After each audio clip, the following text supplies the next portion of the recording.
10월 21일 김종래의 정치내시경 라이브 방송을 시작합니다. 또 여기도 좋아요, 구독 신청 부탁드립니다. 지금 조선일보 종이신문 말고 인터넷판에는 이용구 법무차관의 충격적인 기사가 올라와 있습니다. 종이신문에 나오질 않고 조선일보 인터넷판에만 나와 있기 때문에 안 읽으신 분들도 많이 있을 겁니다. 근데 이게 사실이면 굉장한 파문을 몰고 올 얘기입니다. 이제 이 얘기를 드리겠습니다. 한마디로 판사 출신으로 변호사를 거쳐서 법무차관에 오른 사람이 술에 취해 갖고서 자기를 태워다 준 택시기사를 폭행한 사실, 이것이 폭로가 돼 갖고 무리를 빚었는가 했는데, 그와 별개로 과거 조국 전 법무장관 일가의 위법 혐의를 인정하는 발언을 한 사실이 드러난 겁니다. 이 기사를 소개해드리면요, 이용구 차관이 지난 4월에 법무부 법무실장을 물러났습니다. 들어갔다 법무실장 하다 물러난 다음에 이번에 다시 법무차관으로 간 사람이에요. 그럼 물러나기 전에 이 법무부 간부들하고 술자리를 했는데 윤석열 총장이 늦게 합류를 했답니다. 2차를 갔는데 거기서 조국 압수수색하고 이 수사하는 건 정치 수사였다. 조국 자녀에게 준 이 허위 그 표창장은 딸인가한테 준 거 있지 않습니까? 강남에서 돈 몇십만 원 주고 다들 사는 건데 그걸 왜 수사했느냐? 라면서 조국 일가 수사를 강하게 비판했다고 합니다. 이 자리는, 이 술자리는 법무부실장 사퇴하겠다고 해서 그 당시 이 법무실장이죠. 지금은 차관이지만 이용구 차관을 환송하는 자리였답니다. 그래서 이제 일단 이용구 그 당시 법무실장하고 법무부 근무하는 감찰 간부들끼리 저녁 식사를 한 다음에 2차 갑시다 해서 간 곳이 윤석열 총장 집 근처 한 술집이었다고 합니다. 그래서 거기서 참석자 하나가 뭐 총장님 전화해서 아유 이 실장 그만두는데 좀 격려 좀 해줘. 잘 알고 같은 연수원 동기니까요.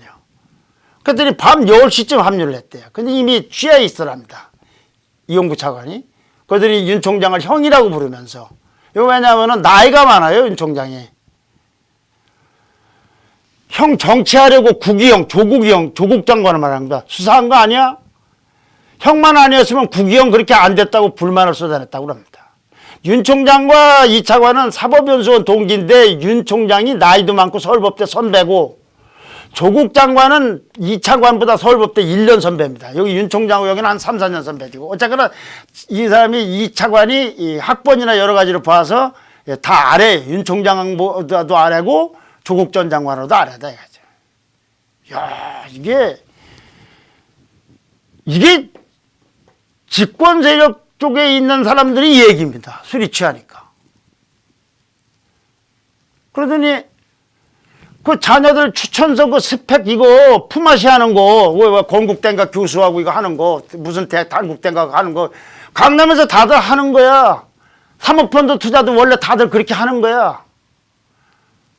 그럼 이제 조국 장관을 두둔하는 거예요. 지금 수사하고 있는 총장한테 하는 얘기입니다, 이게.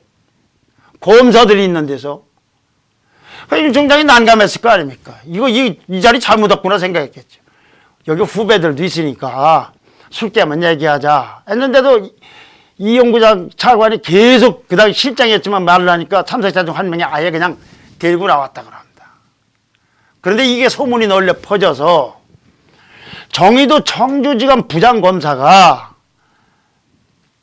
이달 초에 대검찰 내부부에 올린 글에서 현 집권 세력이 윤석열 총장에 대한 태도를 바꿔서 검찰총장을 공격하는 계기가 된 게 조국 전 장관 수사인데, 그때 이용구 차관이 어떤 입장을 보였는지 그거 얘기죠. 지금 비판하는 거.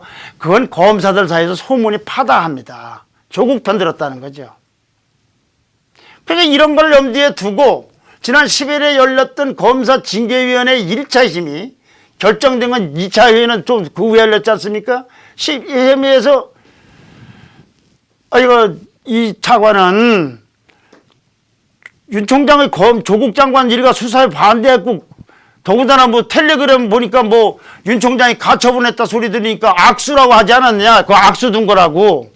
이런 거 너무 정치적으로 편파적이니까 이건 못 믿겠다. 그래서 기피 신청을 했는데 기각을 됐다고 합니다.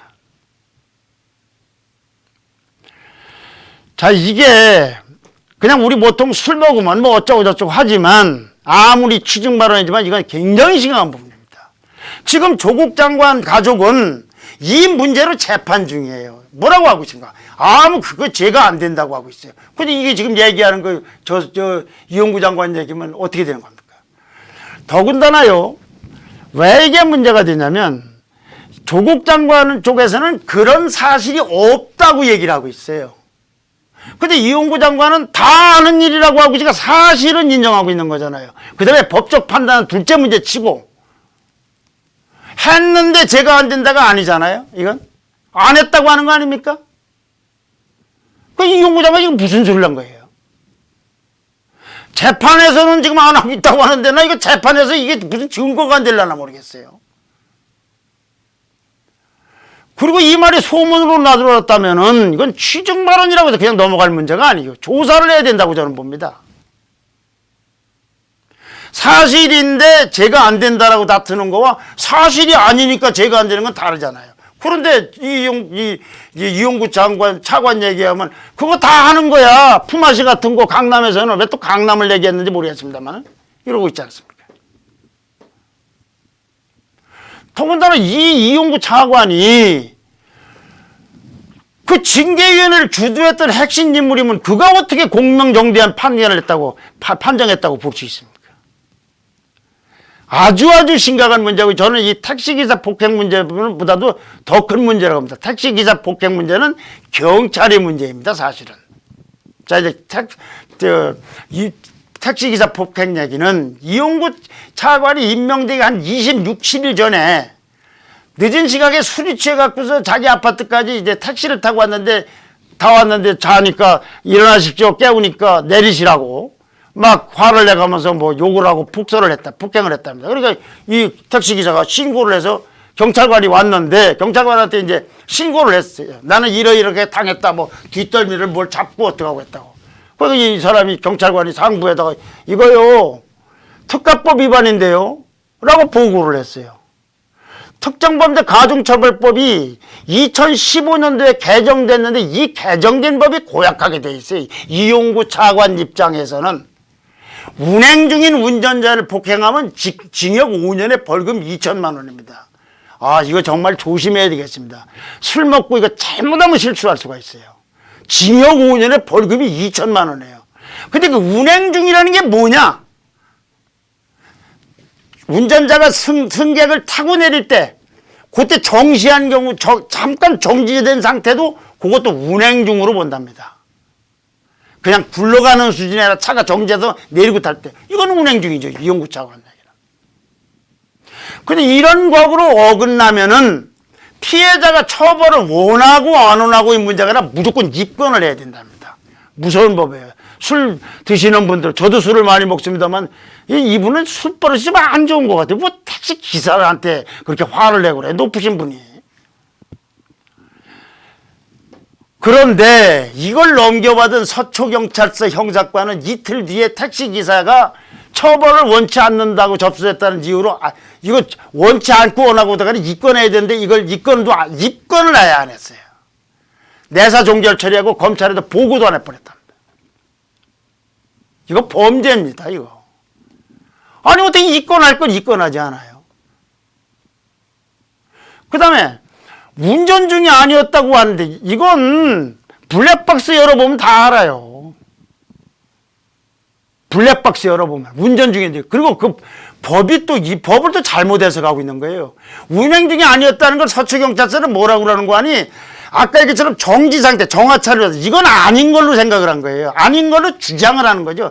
명백한 거짓말이지. 이거. 한글로 된 법을 멋대로 해석하고서 입건조차 안 한 거예요. 우리가 보통 경찰서 같은데 입건되면 저 사람 뭐라고 신원조회 같은 비슷한 거랍니다. 저 사람 높은 사람이다, 무한 사람이다, 기자다, 뭐 또 여러 가지 할 수 있어요. 이건 아무리 봐도 제가 술 먹고 그랬으면은 저는 틀림없이 2천만 원 벌금 사안일 텐데 이용구 차관은 집권 세력 쪽이라서 안 한 거 아닌가? 경찰이 저렇게 마구제비로 거짓말까지 하면서 입건도 안 하고 검찰에 보고도 하지 않은 게 아닌가? 물 좀 마시겠습니다. 이런 의혹을 갖게 됩니다. 이용구 차관의 이런 행태도 문제지만 경찰 문제입니다. 그런데 이게 왜 심각하냐면 더 심각하냐면 지금 자체로도 심각하지만 형사소송법이 개정돼 가지고 이 수사권 조정이 되면서 내년 1월 1일부터는 며칠 안 남았습니다. 검찰이 수사를 자체 종결할 수 있어요. 지금은 검찰한테 보고라도 하는데 지금 같은 거 저 경찰이 뭉개버려도 어떻게 할 방법이 없다 이거죠.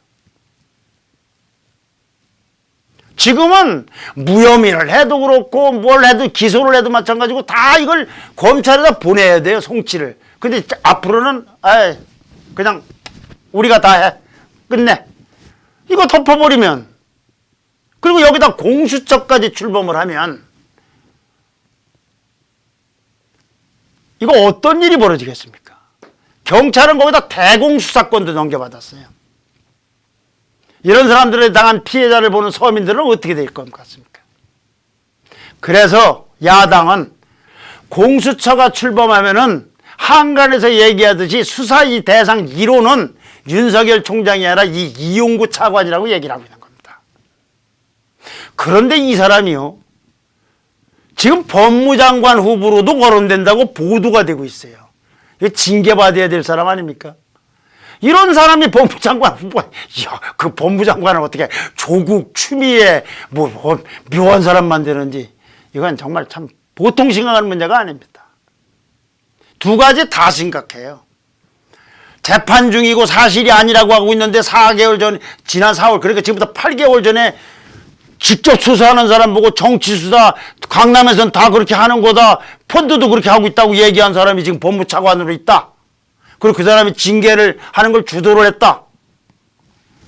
키워드를 정리하겠습니다. 이용구 차관이 윤석열에게 왜 수사하느냐, 정치 수사냐, 이용구 차관의 발언은 조사를 해야 된다. 그 다음에 이용구 차관이 택시기사 폭행은 이 자체도 뭐 별로 좋은 일은 아니죠. 그게 나쁜 일이라고 보죠. 그러나 경찰이 이걸 덮었다는 것은 수사권 독립, 수사 종결권 가서 보통 문제가 아닙니다. 우리 대통령은 착한 임금님이라고 한겨레 신문 칼럼을 얼마 전에 소개해드린 적이 있습니다. 문재인 대통령은 불편한 질문, 불편한 자리를 피한다는 점에서 대통령보다는 임금님에 가깝다는 것이 칼럼의 내용이었습니다. 이 칼럼을 쓴 분이 누구냐면 원로 진보 언론인 홍세화 씨입니다. 나는 파리의 택시 운전기사라는 책. 이분이 한 월간지 인터뷰에서 문재인은 왜 집권했는지 모르겠다. 그러면서 현 집권 세력의 주류인 586 운동권 출신들은 민주건달이라고 그랬습니다.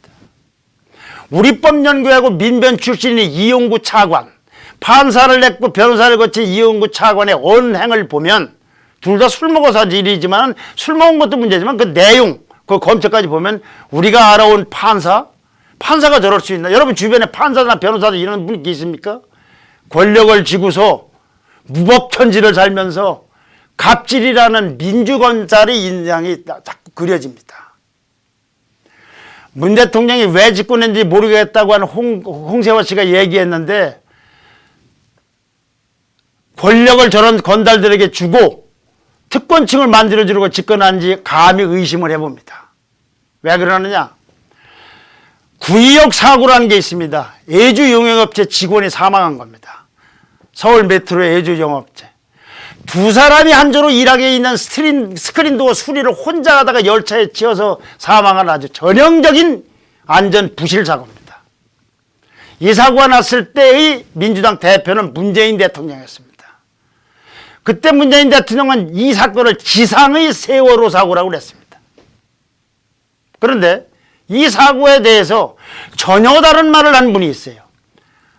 그 사망한 젊은 애, 걔만 조금 신경 썼으면 아무 일도 없었던 걸로 될 수 있었다 라고 말한 사람이 있습니다. 누구냐? 변창흠 당시 SH 사장입니다. 그 사람이 지금 국토교통부 장관 후보자로 내정되어 있습니다.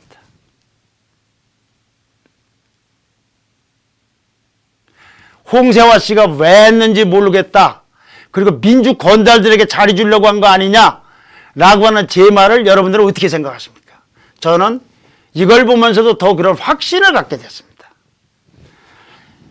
예, 오늘 25일하고 내년 1월 1일은 휴일입니다. 빨간 날입니다. 그날은 유튜브를 쉽니다. 미리 좀 이렇게 말씀을 드립니다. 자, 그러면은 좋아요와 구독 신경 부탁드리면서 내일 뵙겠습니다. 감사합니다.